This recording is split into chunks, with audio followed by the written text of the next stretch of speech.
লিখেছেন, বিয়ের প্রস্তাব আসার আগ থেকেই একজন দিনদার ও উত্তম জীবনসঙ্গী পাওয়ার জন্য ইস্তেখারার নামাজ পড়া যাবে কি? একই নারীকে দুইবার বিয়ে করা জায়েজ আছে কিনা? কেউ যদি নির্দিষ্ট পরিমাণ টাকা দান করার নিয়ত করে তাহলে কি পরে সে নিয়ত পরিবর্তন করতে পারবে? হস্তমৈথুন বা পাপ থেকে বাঁচার জন্য গোপনে বাবা মাকে না জানিয়ে বিয়ে করা যাবে কিনা? পরিপূর্ণ পর্দা রক্ষা করে একজন নারী কি ফেসবুকে তার ছবি দিতে পারবে?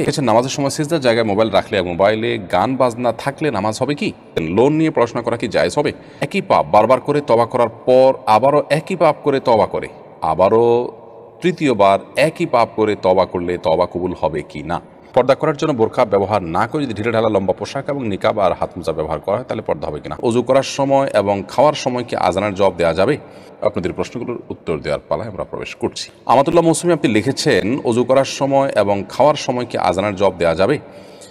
ওযু করার সময় এবং আপনার খাওয়ার ফাঁকে আজানের জবাব আপনি দিয়ে দিতে পারেন, কিন্তু ওযু করার সময় আজানের জবাব দিতে গিয়ে আবার যেন আপনার পানি অপচয় না হয়, অনেক দীর্ঘ সময় নিয়ে আপনি পানি ঢাললেন, ব্যাপারটি এরকম যেন না হয় সে বিষয়টি আপনি লক্ষ্য রাখতে হবে।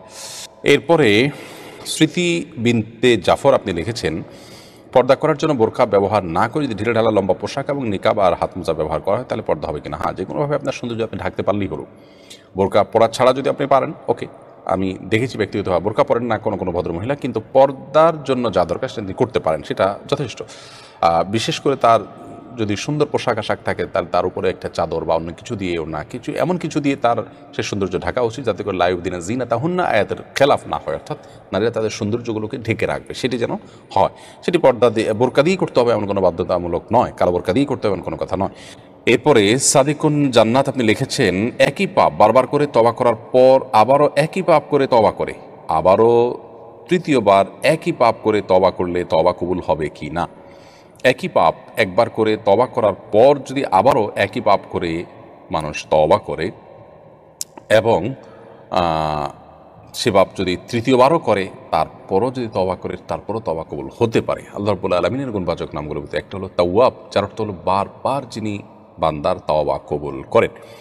এই বারবার বান্দার তওবা কবুল করার যে সিফত আল্লাহ তাআলার আছে, এই সিফত বা এই গুণের কারণে বান্দা আল্লাহ তাআলার কাছে বারবার তওবা করবেন এবং একবার পাপ হয়ে গেছে, দ্বিতীয় তওবা করেছেন, আবার তওবা ভঙ্গ হয়ে গেছে, আবার তওবা করেছেন, আবার তওবা ভঙ্গ হয়ে গেছে। শয়তান এই টাইমে মানুষকে নিরাশ করে দেয় যে না তুমি কি কোন মুখে আল্লাহর কাছে চাইবে। তখন শয়তানকে পাল্টা বলতে হবে, মনকে বলতে হবে আল্লাহ তাআলা তো তাওয়াব, আমি পরবর্তী তওবাটা আগের তওবার চাইতে স্ট্রং করার চেষ্টা করব। সেটা ঠিক আছে, এবং স্ট্রং না হলে নিজেকে নিজে ভৎসনা করব, নিজেকে নিজে আত্মশাসন করব, সেটা ঠিক আছে। তাই বলে আমি তওবা থেকে বিরত থাকলে তো আমি হাল ছেড়ে দিলাম, একেবারে শয়তানের কাছে পুরোই বল করে তার দিয়ে দিলাম। এজন্য তওবা বারবার যদি ভেঙে যায় তারপরেও আমাদের তওবা করার চেষ্টা অব্যাহত রাখতে হবে। মৃদুল আহমেদ মন আপনি লিখেছেন, লোন নিয়ে পড়াশোনা করা কি জায়েজ হবে?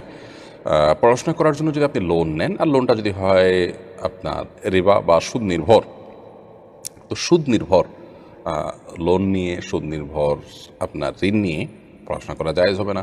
ব্যবসা করা যেরকম জায়েজ হবে না, পড়াশোনা করা জায়েজ হবে না। সুদ নির্ভর কোনো লোন নেওয়া ইমানদারের জন্য জায়েজ নয়। ধরুন কেউ এমন কোনো পরিস্থিতিতে পড়ে গেছেন যে এটি থেকে উত্তরণে তার কোনো পথ খোলা নেই, তার জীবন বিপন্ন হতে পারে, তখন তিনি হয়তো কোনো হারামে আশ্রয় নিলেন জীবন রক্ষার জন্য, সেটি জায়েজ হতে পারে। বাট পড়াশোনা না করলে আপনি মরে যাবেন, ব্যাপারটা তো সেরকম নয়। হয়তো একটু ভালো লাইফ আপনি লিড করতে পারবেন না, হয়তো একটা ভালো সুবিধা আপনি পেতেন, সেটা থেকে আপনি বঞ্চিত হবেন। তো এই জন্য একজন ইমানদার হিসাবে আমাদের জন্য পড়াশোনার জন্য বলেন বা এরকম কোনো সুবিধা নেওয়ার জন্য আপনি লোন নিতে পারবেন না। লিভা হাসান আপনি লিখেছেন, পরিপূর্ণ পর্দা রক্ষা করে একজন নারী কি ফেসবুকে তার ছবি দিতে পারবে? পরিপূর্ণ পর্দা রক্ষা করে ছবি কিভাবে দিবে? তার শরীরের কোনো অঙ্গ প্রত্যঙ্গ কোনোভাবে ফুটে উঠবে না, এইভাবে ছবি দিলে সেই ছবিতেও দেয়া না দেয়া সমান হবে অলমোস্ট। এমডি বিপ্লব হাসান আপনি লিখেছেন, অনেকেই বলে থাকেন আমাদের রিজিক পূর্বে থেকে আল্লাহ তাআলার পক্ষ থেকে নির্ধারিত এবং চূড়ান্ত, এর থেকে কম বেশি হবে না, এটা কি ঠিক? এটা অবশ্যই সঠিক। আল্লাহ তাআলা এগুলো নির্ধারণ যা করেছেন তা আর বাইরে কিছু হবে না। তারিকুল ইসলাম আপনি লিখেছেন, নামাজের সময় সিজদার জায়গায় মোবাইল রাখলে এবং মোবাইলে গান বাজনা থাকলে নামাজ হবে কি? নামাজের সময় যদি সিজদার জায়গায় আপনার মোবাইল থাকে তাহলে সেক্ষেত্রে নামাজে মনোযোগ নষ্ট হতে পারে, এমনটি করা উচিত নয়, কিন্তু থাকলে নামাজ হয়ে যাবে। আর যদি মোবাইলে নামাজ গান বাজনা ভেতরে থাকেও তারপরও নামাজ হয়ে যাবে, কিন্তু আপনার এই গান বাজনা ভিতরে রাখার কারণে আপনি গুনাহগার হচ্ছেন, সেটি নামাজের মধ্যে নামাজের বাইরে সর্বাবস্থায় আপনি কিন্তু একটা গুনাহ করে যাচ্ছেন। বিধায় একজন ইমানদার এই মোবাইলের মধ্যে হারাম কোনো কিছু রাখা থেকে বিরত থাকবেন এবং আগের থেকে থাকলে আল্লাহর ভয়ে জাহান্নামের ভয়, আল্লাহ পাকড়াও করবেন, জবাবদিহি করবেন, আল্লাহর পাকড়াও অনেক শক্ত, সেই ভয় তিনি মোবাইল থেকে এগুলো পরিষ্কার করে ফেলবেন, পরিচ্ছন্ন করে ফেলবেন। উম্মে সালমা আপনি আমাদের ইউটিউব চ্যানেলে লিখেছেন, কেউ যদি নির্দিষ্ট পরিমাণ টাকা দান করার নিয়ত করে তাহলে কি পরে সে নিয়ত পরিবর্তন করতে পারবে? হ্যাঁ, নিয়ত পরিবর্তন হতে পারে। নিয়ত পরিবর্তন করাটা মৌলিকভাবে কোনো নাজায়েজ কাজ নয়। যেহেতু নিয়ত মানে একটা ভালো কাজের প্ল্যান করা, কোনো বিশেষ কারণে আপনি যদি পরিবর্তন করতে বাধ্য হন করেন, আপনার গুনাহ হবে না। তবে আপনি যদি কোনো কাজ করার জন্য শপথ করে থাকেন তো সেটা পরিবর্তন করতে পারবেন না। শপথ ভঙ্গ হয়ে গেলে বা পরিবর্তন করলে আপনাকে কাফারা দিতে হবে। ইমরান হাসান আপনি লিখেছেন, হস্তমৈথুন বা পাপ থেকে বাঁচার জন্য গোপনে বাবা মাকে না জানিয়ে বিয়ে করা যাবে কিনা, এ বিষয়ে আমাদের একটা দীর্ঘ ভিডিও আছে, মেহরবানি করে এটা শুনে নেবেন। সেখানে আমরা বিস্তারিত বলেছি যে আসলে চরিত্র হেফাজতের জন্য যারা বিয়ে করতে চান বাবা মাকে না জানিয়ে, অভিভাবককে না জানিয়ে, ছেলে হলে তো তার জন্য এটা জায়েজ আছেই, মেয়ে হলে সেটা নিয়ে ইখতিলাফ আছে আমাদের মধ্যে। অনেক ইমামগণ নাজায়েজ বলেছেন, অনেক ইমামগণ জায়েজ বলেছেন। তো এই সমস্ত পরিস্থিতিতে এসে আপনি প্রথম কথা হলো যে গুনাহের পরিবেশ থেকে বাঁচার চেষ্টা করেন, তাহলে তো আপনি এমনিতে গুনাহ থেকে বাঁচতে পারবেন। গুনাহের পরিবেশ থেকে আপনি নিজেকে সরানোর চেষ্টা করলে যেহেতু পথ খোলা আছে, সেজন্য আপনি অভিভাবকের সম্মতি ছাড়া বিয়ের দিকে আর যাওয়া উচিত হবে না। ছেলেদের জন্য এটা জায়েজ হলেও অনুত্তম কাজ, বিবাহ অভিভাবকের মাধ্যমেই হওয়া উচিত এবং সামাজিকভাবেই হওয়া উচিত। যাই হোক, তারপরও যদি কেউ এরকম কোনো পরিস্থিতি থাকেন যার জন্য তার এছাড়া কোনো পথ খোলা নেই, তাহলে তিনি কোনো বিদগ্ধ আলিমের সাথে পরামর্শ করে তার ব্যক্তিগত বিষয়টির সমাধান নেবেন। জাহিদ আপনি লিখেছেন, ইসলামে একই নারীকে দুইবার বিয়ে করা জায়েজ আছে কিনা, জায়েজ হয়ে থাকলে দেনমোহর একই রাখতে হবে কিনা? বিয়ে একবারই হবে একই নারীকে, তালাক না হলে তার দ্বিতীয় বিয়ে করার প্রয়োজন নেই। কিন্তু অনেক সময় দেখা যায় সামাজিক কারণে দ্বিতীয়বার বিয়ে করতে হয়। তো যদি হয় তাহলে সে দ্বিতীয় বিয়েটা, প্রথম বিয়ে যদি সঠিকভাবে হয়ে থাকে, দ্বিতীয় বিয়েটার কোনো মিনিং থাকবে না, ওটা মিনিংলেস থাকবে। তার জন্য কোনো মোহর ধার্য হলেও সেটা আদায়যোগ্য হবে না বা আদায় করা আবশ্যক হবে না। বিয়ে একাধিক নয়, শুধু একবারই, মানে একই মহিলা একই পুরুষ স্বামী স্ত্রীর মধ্যে একবার বিয়ে হলে যথেষ্ট, একাধিক বিয়ে করার কোনো প্রয়োজন নাই। কিন্তু যেটা বললাম যে অনেক সময় দেখা যায় বিয়ের অভিনয় করতে হয় সামাজিক কোনো কারণে, যদি করা লাগে তো এটা অভিনয়ের মতোই, এটার কোনো ভ্যালু থাকবে না। মুশতাকিন হক আপনি লিখেছেন, কৃত্রিম প্রজনন করা কি জায়েজ এবং উপার্জনকৃত অর্থটা কি হালাল নাকি হারাম? কৃত্রিম প্রজনন করা, এটার প্রক্রিয়াটা কি? ধরুন ডিম উৎপাদন হয়ে থাকে আপনার মেশিনের মাধ্যমে, এটা তো জায়েজ, সেক্ষেত্রে সেটা জায়েজ আছে কিনা আরেকটা প্রশ্ন। তো সবগুলোকে একটির আওতায় এনে তার জবাব দেওয়াটা কঠিন এবং জটিল। এই জন্য ভ্যারি করে যে বিষয়টি কিভাবে আপনার ইমপ্লিমেন্ট করা হচ্ছে তার উপরে। এটি কখনো জায়েজ হতে পারে, কখনো নাজায়েজ হতে পারে।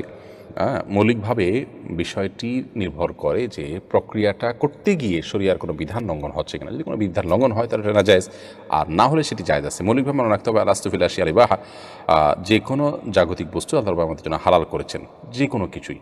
তবে সেখানে শরিয়ার কোনো বিধান লঙ্ঘন হচ্ছে কিনা শুধু সেটা দেখার বিষয়। যদি লঙ্ঘন হয় তাহলে সেটা হারাম হবে, আর না হলে সেটি হালাল হবে। আফিফা ফাহমিদা লিখেছেন, বিয়ের প্রস্তাব আসার আগ থেকেই একজন দিনদার উত্তম জীবনসঙ্গী পাওয়ার জন্য ইস্তেখারার নামাজ পড়া যাবে কি? হ্যাঁ, অবশ্যই। আপনি আগে থেকেই আল্লাহর কাছে জীবন সঙ্গী পাওয়ার জন্য দোয়া করবেন। আর ইস্তেখারা মূলত কল্যাণের দোয়া করা, যে আল্লাহ কোথায় কল্যাণ হয় আমি জানি না, যেখানে কল্যাণ হয় তুমি সেই কল্যাণে ফয়সালা করো। তো এটিতে আপনি আগে থেকেই করতে পারেন।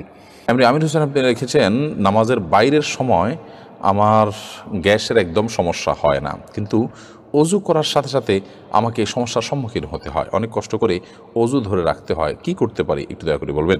নামাজের বাইরের সময় গ্যাসের সমস্যা হয় না, কিন্তু নামাজ দাঁড়ালে শুরু হয়ে যায়। এটা কোনো দুষ্টজিনের উপদ্রব কিনা, ব্ল্যাক ম্যাজিকের কারণে কিনা, সেটা আপনার দেখা দরকার এবং সেটার জন্য আপনি রাকিদের শরণাপন্ন হয়ে ট্রিটমেন্ট করা উচিত। বিশেষ করে কোরআন কারিমের তেলাওয়াত জিকিরের পরিমাণ বাড়িয়ে দেওয়া উচিত।